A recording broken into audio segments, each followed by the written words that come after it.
The film opens with the setting of Great Yan and Xian on the Central Plains, who have been at war for many years. After the Weibei army reclaimed Qingzhou, which was lost territory of Great Yan, a fierce fire breaks out. Mei Lin, who is sound asleep, is woken by her father and urges her to escape, but she witnesses her father pass away in the flames. Heartbroken, Mei Lin walks along the road and suddenly spots the arsonists. She tries to stop them but is no match for them. In the struggle, she snatches a command token from one of them. Mei Lin suspects these people are connected to Murong Jinghe, and she vows to avenge her father's death. Driven by her thirst for revenge, Mei Lin joins a secret organization and trains relentlessly, preparing for the day she can personally kill Murong Jane. During a mission, Mei Lin feels compassion for a girl who, like her, lost her family in a fire and is about to be captured for training. Mei Lin secretly saves the girl. Mei Lin is tasked to infiltrate the royal palace and assassinate Murong Jinghe. 10 years pass. Great Yan and Xian agree to a truce after a century of confrontation. The king of Xian sent Princess Zigu and 100 beauties to Great Yan to form a marriage alliance. The marriage delegation of Xian will enter Great Yan from Jingbai. At that time, Murong Jane, the third prince stationed in Jingbai, volunteered to be the wedding envoy. Crown Prince Murong Xuanli, while watching the ministers oppose Murong Jane becoming the envoy, secretly agrees with them. The Emperor of Yan also wants to test the relationship between the Crown Prince and his younger brother, in an effort to please his father. The Crown Prince insists that he and his brother get along well and expresses his wish for his brother's return. Murong Jinghe, flaunting his status, returns to the capital, throwing paper money meant for the dead. Mei Lin is present and burns with hatred. Princess Zigu is furious that Yan country comes to welcome her with paper money. They ask and find out that his little turtle has just passed away, but instead, he insults them by comparing them with a turtle and throwing paper money, but she had no choice but to put her anger aside. Murong Jinghe, in front of the crowd, boldly approaches Mei Lin and declares her his beauty. He publicly selects 4 beauties, including Mei Lin, while staying with the other women. Mei Lin notices Princess Zigu complaining about being unable to sleep. Mei Lin suggests knocking the princess out, which Zigu wants to try but then changes her mind. Jane is haunted by memories every time he dreams at midnight. When everyone is asleep, Mei Lin sneaks into Jinghe's sleeping quarters to assassinate him, but he's not there. As she searches deeper into the room, she discovers another masked person hiding there. After a brief struggle, he escapes. It turns out she wasn't the only one who wanted to deal with Jane. Mei Lin hears someone outside mention where Jane might be. She disguises herself as one of the women to get close to him. Murong Jane is initially cautious but gradually lets down his guard as Mei Lin gets closer. Just when Mei Lin is about to make her move, Murong Jane, sensing danger, suddenly activates a trap, forcing her to retreat. He then pins her down. Guards, noticing something is wrong, rush in to check if Jane is hurt, only to find him with Mei Lin in an intimate situation. Seeing this, the guards tactfully leave. Murong Jane tells Mei Lin that he can kill or save people as he pleases. The two strike a deal, and Murong Jane leaves coldly, satisfied with Mei Lin's abilities, feeling he had not misjudged her. Mei Lin is shocked to see him walking upright, realizing that he has deceived everyone by pretending to be crippled. Jing recalls the first time he encountered Mei Lin. On a day of heavy rain, she had come alone, seeking revenge for the 100,000 citizens of Qingzhou. Instead of feeling threatened by her assassination attempt, Murong Jane cruelly taunted her. Mei Lin's hatred for him deepened, but she lacked the strength to fight back. Just as she was about to end her life, Jane stopped her, claiming that staying alive was the greatest form of torment. Jane deeply resented the people of Qingzhou, blaming them for the injury that left him paralyzed and wheelchair-bound. Mei Lin, despite the pain in her legs, crawled towards him and, with immense effort, stood up and knocked him to the ground. She vowed that her sole reason for living was to defeat him, but Murong Jane told her that hatred alone wouldn't be enough to achieve revenge. Jinyan noticed Murong Jane was in a good mood and finally repainted. However, what he painted resembled Zhang Kui, the ghost catcher. Murong Jane joked that even more demons and monsters had emerged with his return. The princess couldn't stand seeing Mei Lin being bullied by this despicable prince and wanted to confront him, but she found that Murong Jane was shameless and persistent. He challenged Zigu to a competition, and she agreed for Mei Lin's sake. He ordered one of his subordinates to demonstrate something, but the person was too frightened. Seeing the man's defiance, Jane ends him with an arrow. Zigu was terrified but determined to endure for Mei Lin's sake. Jing revealed to Liu Zhang that the man had been the assassin the previous night. Meanwhile, Murong Xuanli, the crown prince, learned of the assassination attempt and ordered his men to investigate. Concerned about the matter, Zhang Yin sought the crown prince's advice. Murong Xuanli knew Zhang Yin had spies in the emperor's court and used the opportunity to assert control over him. After realizing his precarious position, Zhang Yin sought a path forward from the crown prince. On the streets, a large crowd had gathered to glimpse Yu Qin, but they were interrupted by children singing nursery rhymes accusing the third prince, Murong Jane, of slaughtering King Zhou's people. Despite the chaos, Murong Jane calmly ate the buns thrown at him and silenced the crowd with a well-aimed arrow. Jane did not let the matter go. He grabbed one of the children and gave them money, instructing them to recite the song they had sung. The crown prince, watching, found his brother's behavior despicable, neither man nor ghost. In the crowd, Mei Lin glared at Murong Jane with deep hatred. The emperor was furious when he heard Jane had scattered spirit money during a diplomatic wedding ceremony. Disrupting the event, Jane defended himself, claiming that it was to intimidate the enemy nation. The emperor, however, was concerned about the street songs. Zigu, afraid of entering the palace to meet the emperor, was relieved when the meeting was postponed and excited at the prospect of meeting Yu Qin. Jane tried to visit his mother's grave but was stopped. 10 years ago, he had been unable to see her before she died, which had left a lasting regret. That night, Mei Lin infiltrated Murong Jane's residence again, retrieving the token she had once stolen. Murong Jane, dressed in wedding robes, paid tribute to the late empress, fulfilling one of her final wishes.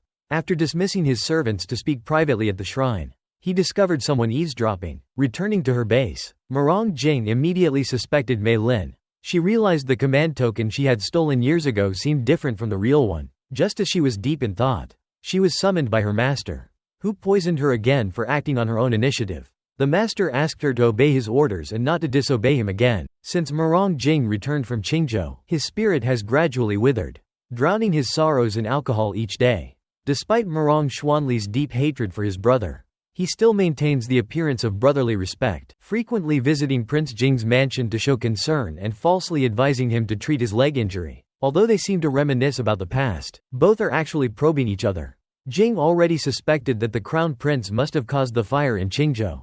Mei Lin looked at the black veins on her arm and recalled the orders of the shadow organization's leader. She felt there was still a fog of mystery behind the Qingzhou fire, leaving her torn between whether to carry out the assassination. Princess Zigu came to visit Mei Lin, and her optimistic and cheerful nature eased some of Mei Lin's inner worries. Elsewhere, Prince Yu Qin of Xi'an, hearing that his sister had come to the capital, rushed to visit her and catch a fleeting glimpse of Mei Lin. He immediately chased after her but lost track. Yu Qin is the least favored prince of Xi'an.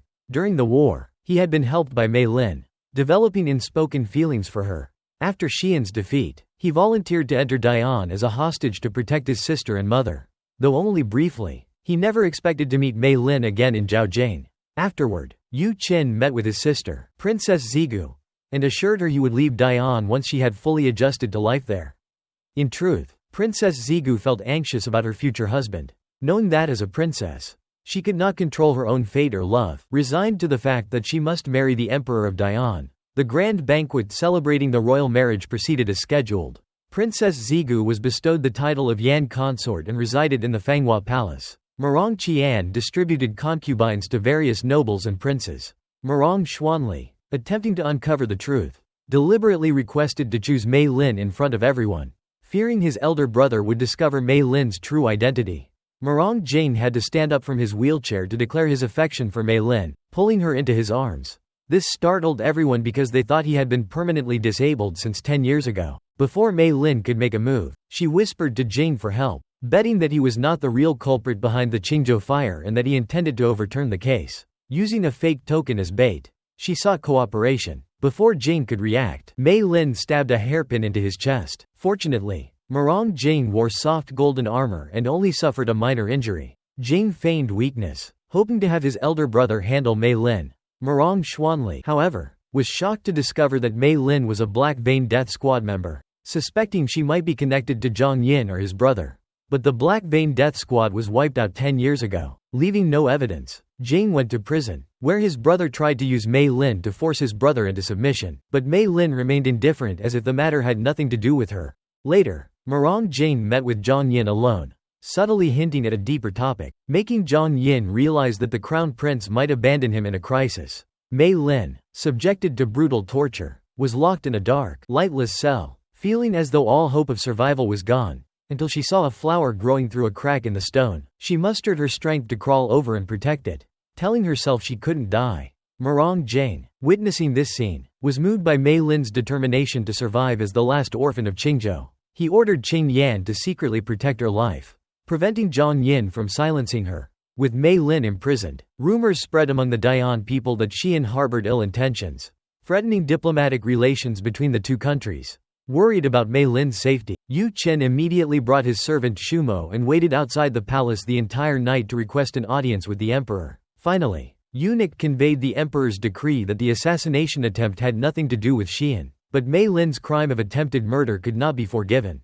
Taking advantage of Princess Zigu's name, Yu Chen personally delivered a lantern fruitcake to the imperial prison, planning to take a dangerous risk by using a fake death drug to rescue Mei Lin from the prison. However, Zhang Yin noticed Yu Chen's food box and devised a plan to poison Mei Lin through the food. The next day, someone disguised as a prison guard brought Mei Lin the poisoned lantern fruitcake. Sensing something wrong, she fought back. Fortunately, Murong Jane arrived at the prison with Qing Yan at the critical moment. Mei Lin bluntly stated that Jane was not the real culprit. She revealed that the arsonists in Qingzhou were not the real Weibei army. The true Weibei soldiers, even when besieged by the citizens, turned their blades on themselves, a sight she had seen clearly on the day they entered the city. Therefore, Mei Lin proposed a partnership with Jane, promising to handle the situation herself if he helped her escape prison. Her biggest bargaining chip was the fake Weibei army token carried by the arsonists. Yu Chen arrived at the prison with his food box and saw Murong Jing leaving, using the opportunity to probe his stance. The next day, Zhang Yin took the initiative to approach Murong Xuanli, suggesting that Jing orchestrated the assassination at the palace to lure out the Black Vein death squad and overturn the old Qingzhou case. Murong Xuanli worried the situation was getting too big and decided that the only way to save himself was to kill all the Black Vein assassins, cutting off loose ends to prevent others from holding leverage over him. Murong Jing entered the palace to see the emperor, revealing Mei Lin's identity and asking the emperor to consider the bigger picture and spare her life. He explained that Mei Lin had had many opportunities to kill him but chose to act during the royal banquet, which suggested a conspiracy. Murong Jane believed that someone was trying to stir up trouble by exploiting the hatred from Qingzhou, and no matter if Mei Lin was the last orphan of Qingzhou or Xian, she couldn't be killed. He advised that they publicly declare the assassination attempt as driven by romantic grievances, with him willing to bear the disgrace of being seen as a lecher. As soon as he finished speaking, Princess Zigu ran in to plead for Mei Lin, claiming she had acted out of revenge for being humiliated by Murong Jane. He knelt and confessed on the spot, and the emperor reluctantly agreed to spare Mei Lin. But Mei Lin still had to receive a public flogging outside the main hall. To prevent Xuanli from meddling, Jane personally wielded the whip, using his internal energy to lessen the force, even damaging his own meridians secretly. He then carried the severely injured Mei Lin back. After this, their grudges were resolved. Mei Lin told Murong Jing that the fake Weibei army token was buried under a tree, awarding that Mei Lin's poison was about to take effect. He secretly found herbs to cure her Black Vein poison. On the other side, Yu Chen, unable to forget his past feelings for Mei Lin, visited her in person, urging her to live well and not be consumed by vengeance. Meanwhile, Murong Xuanli reprimanded Zhang Yin, convinced that Mei Lin was Jingyi's pawn. He ordered Zhang Yin to eliminate the remaining Black Vein death squad hiding in the Wenhua pavilion. Although Zhang Yin was reluctant, he had no choice but to comply. Shortly after Zhang Yin left, Xuanli received a message via carrier bird, informing him that Dian's top female general, Yin Luomei, was returning to the capital after a change of defense. Filling him with joy, Jing sent Qing Yan to retrieve the token and confirmed that Mei Lin was telling the truth. Someone had used a fake token to impersonate the Weibei army. Determined to investigate, he decided to thoroughly examine the personnel within the military department, hoping to uncover evidence of the Crown Prince's involvement. Jing speculated that the Crown Prince would eventually abandon Zhang Yin to protect himself. Now, all that remained was to wait patiently for Zhang Yin to retaliate, thus allowing him to reap the benefits. Zhang Tu expressed indignation on Yin Luomei's behalf, noting that she sends gifts to Murong Jing every year but receives no response. Just as the conversation ended, Luomei heard that Murong Xuanli had sent gifts to her, leaving her feeling somewhat disappointed. That evening, as Luomei reminisced about the past, Murong Jing unexpectedly visited her, asking for the red fuzzy herb, claiming he needed it to drown his sorrows in drink. Seeing Jing forget his once grand ambitions, she felt both angry and helpless. Despite her disappointment, she eventually agreed to give him the red fuzzy. However, As soon as Murong Jing left the general's residence, he heard Mei Lin had gone to Wenhua Pavilion alone. Realizing the danger, he hurried to the pavilion with Qing Yan. Mei Lin sneaks into Wenhua Pavilion in search of the red fuzz but accidentally overhears Zhang Yin conspiring with a woman who has a floral pattern on her neck. To her shock, she discovered that Zhang Yin was the leader of the Black Vein organization and the true mastermind behind the Qingzhou massacre. Suddenly, a fire broke out in Wenhua Pavilion, and all the Black Vein assassins, clad in phosphorus-coated clothing, perished in the flames. Zhang Yin and the woman escaped a secret passage. Mei Lin took this opportunity to find the antidote, but when she drank it, she immediately fainted. Fortunately, Jing arrived and rescued Mei Lin, bringing her back to his manor. On the night of her marriage, Princess Zigu felt anxious and uneasy. She hid the dagger her brother had given her under her pillow, but the emperor found it. Instead of reprimanding her, he expressed his hope for peace between the two nations and promised not to force her if she was unwilling. He then pricked her finger and let her blood drip onto the chastity cloth before calmly returning to his desk to handle official business. After consuming the red fuzzy, Mei Lin began experiencing hallucinations. At first, she clung to Jingyi's neck and bit him, mistaking him for Zhang Yin, the leader of the dark organization. She later fell into a trance, reminiscing about her parents. Jane, moved by her emotional state, used a brush to guide Mei Lin back to bed, where she could rest. When Mei Lin awoke, her mind had cleared, and she noticed that the black vein markings on her arm had disappeared, giving her a sense of relief.